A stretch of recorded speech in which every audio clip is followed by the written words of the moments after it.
بسم الله والصلاة والسلام على رسول الله. أهلا بكم في يوميات الكرة.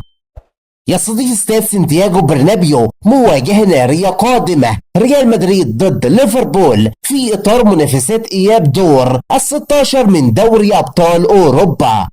أولا ظروف الفريقين.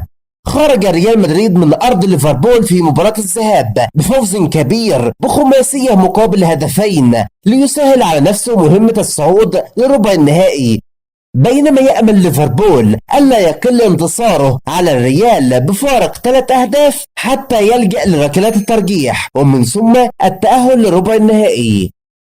فما هو توقعك نتيجة المباراة؟ ثانيا الموعد والتوقيت.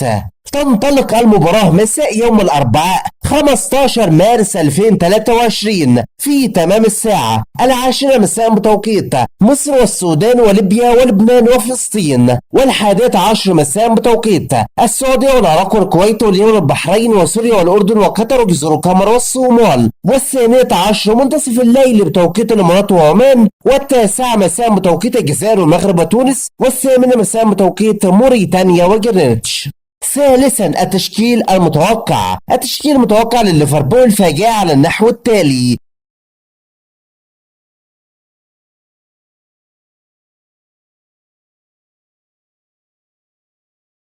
فيما جاء تشكيل متوقع للريال فكما يظهر على الشاشة.